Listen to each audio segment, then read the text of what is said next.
Hello and welcome back to Good Game Nation, where we bring you all things TCG. My name's Preston, and today is Sunday, so we're talking about the news for the week.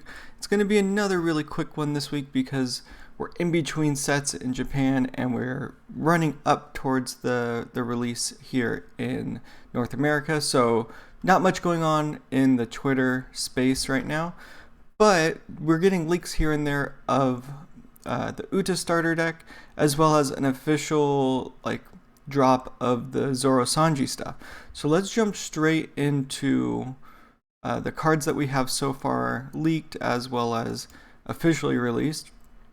And we're going to start with the green Uta. Uta green character, cost 3, 4k power, film, counter 1k, blocker, end of your turn. You may discard one event from your hand, set up to one of your film type characters as active.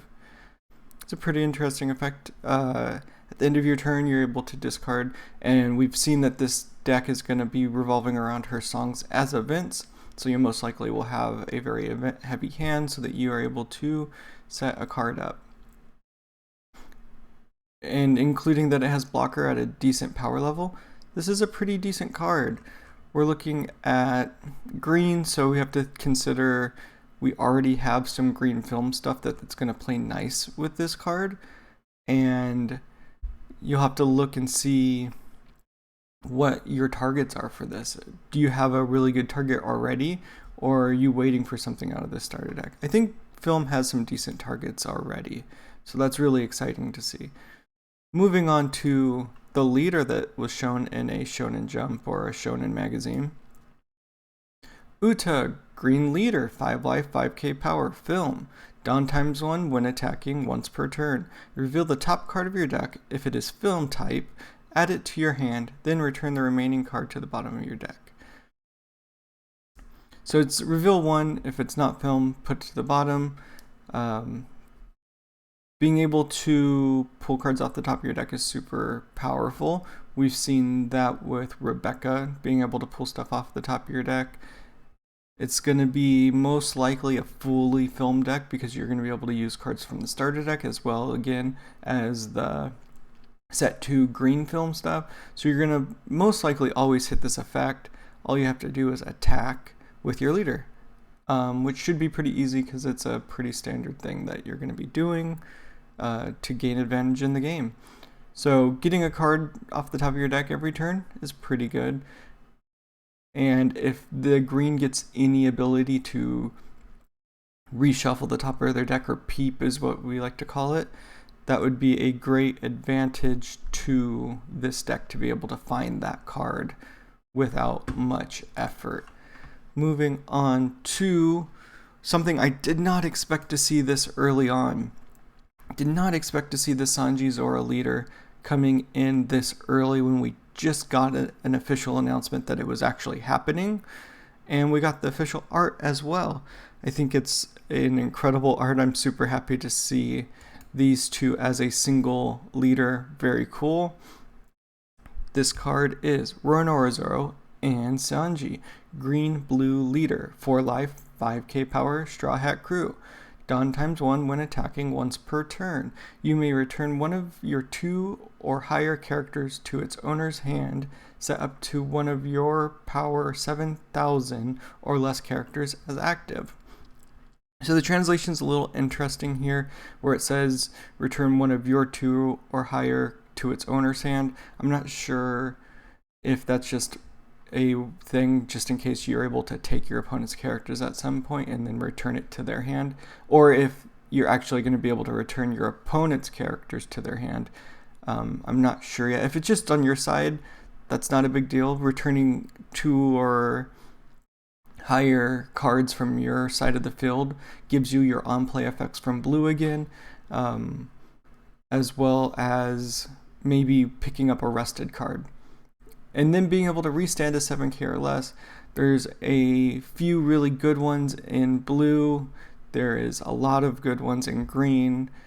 And continuing the hype on film, the Luffy is 7k, as well as the Zoro vanilla. So we do have options for this leader's targets for this leader. And I'm pretty excited to see a blue-green leader that has a relatively playable effect. The other two are awkward, and this is our third green-blue leader, so, and the second one with Sanji on it. Moving on to 2 more cards that came out from this deck. So 3 cards from this deck have officially been released, and I've seen none from Uda. Really weird release schedule for this. This is Praying Shot. Did not say that right. Praying Shot. Blue event, 1 cost. Straw Hat Crew. Counter. Give up to one of your leaders or characters plus 2k for this battle. Then reveal the top card of your deck. Play up to 1 2-cost character. Then place the remaining cards at the bottom or top of your deck. So it's a counter that allows you to play a 2 or less. I believe this deck's going to have you already have a lot of peep in blue as well, so you're going to be able to most likely set this up just like the Don Quixote, the set 1 Don Quixote that allows you to play stuff off the top of your deck, as well as counter for 2k at 1 cost. That's a pretty crazy amount of things that you can do for 1 cost. The other card is a Zoro card.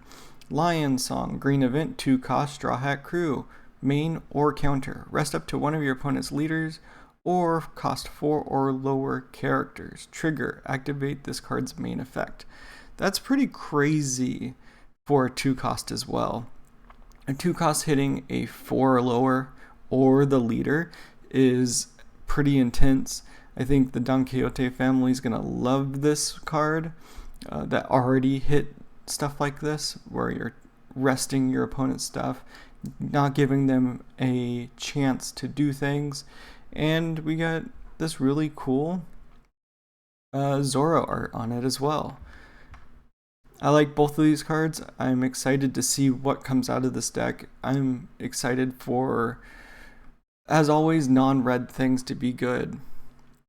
Moving on to the last bit of news, the English website has posted a very interesting couple of events that they're doing with Twitter or X, whatever they call it nowadays.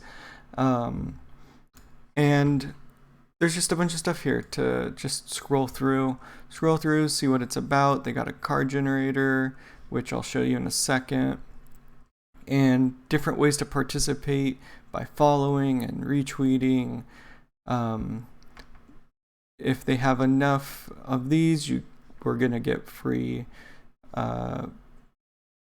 playmats, digital playmats, as well as another event here as they hype up Kingdoms of Intrigue.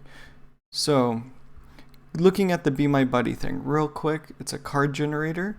They give you a couple different manga panels to choose from, where you can put your face on a card and play your own effect and set the event name.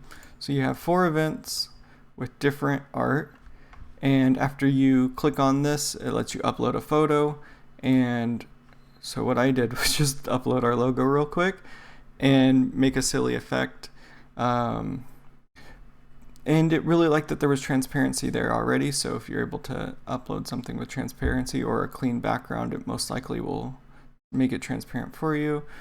But you're able to set the name and the event, so Good Game Nation event, activate main, your opponent has to follow on Instagram, TikTok, and X, Twitter. Then like, comment, and subscribe on YouTube. This is really cool, and only for 2 cost.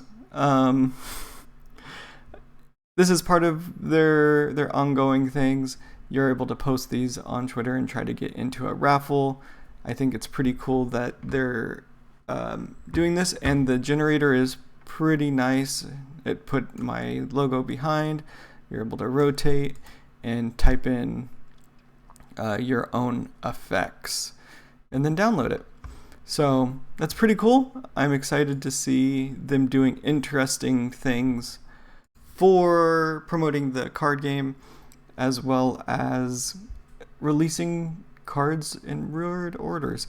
But that's all we have for this week. thank you all for watching. Make sure you do all those things because I did play my Good Game Nation event card. Go hit like, comment, and subscribe on this video. And then hit up Instagram and Twitter. Alright, I'm done. Until next time, thank you all for watching. Peace.